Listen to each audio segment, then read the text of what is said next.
Russia had previously outlined its concerns and proposals in writing, and last week I told Foreign Minister Lavrov that the United States would do the same. Today, Ambassador Sullivan delivered our written response in Moscow. All told, it sets out a serious diplomatic path forward, should Russia choose it. The document we've delivered includes concerns of the United States and our allies and partners about Russia's actions that undermine security, a principled and pragmatic evaluation of the concerns that Russia has raised, and our own proposals for areas where we may be able to find common ground.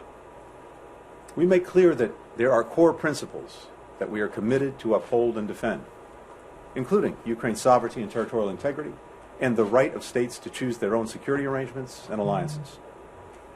We've addressed the possibility of reciprocal transparency measures regarding force posture in Ukraine, as well as measures to increase confidence regarding military exercises and maneuvers in Europe.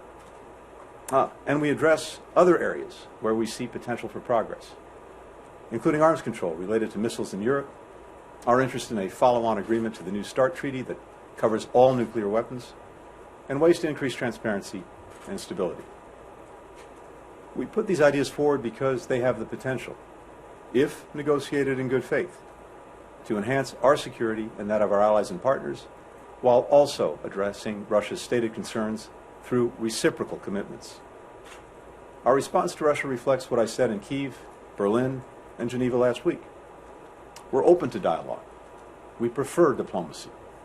And we're prepared to move forward where there is the possibility of communication and cooperation if Russia de-escalates its aggression toward Ukraine, stops the inflammatory rhetoric, and approaches discussions about the future of security in Europe in a spirit of reciprocity.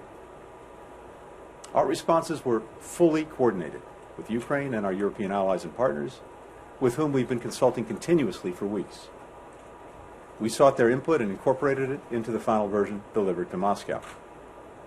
Additionally, NATO developed and will deliver to Moscow its own paper with ideas and concerns about collective security in Europe, and that paper fully reinforces ours and vice versa.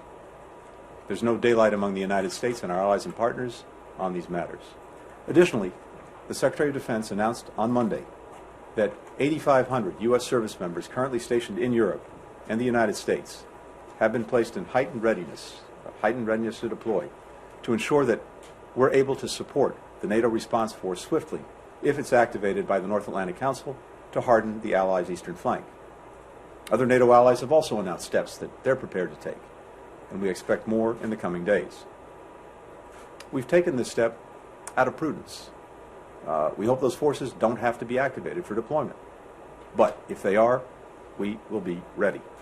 The State Department has also issued an updated travel advisory due to the potential for security conditions to deteriorate rapidly and without warning if Russia invades or commits other destabilizing actions inside Ukraine.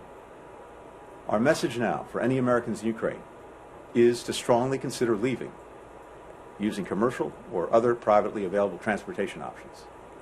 These options remain readily available.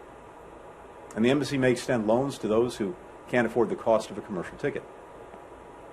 While the State Department will always seek to provide consular services wherever possible, Russian military action would severely impact our ability to perform that work.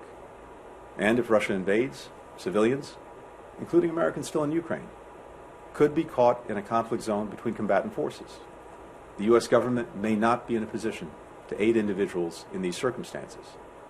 This has long been the case in conflict zones around the world. So, while we don't know whether Russia will continue its aggression toward Ukraine, either way, we have a responsibility to provide this notice to Americans there.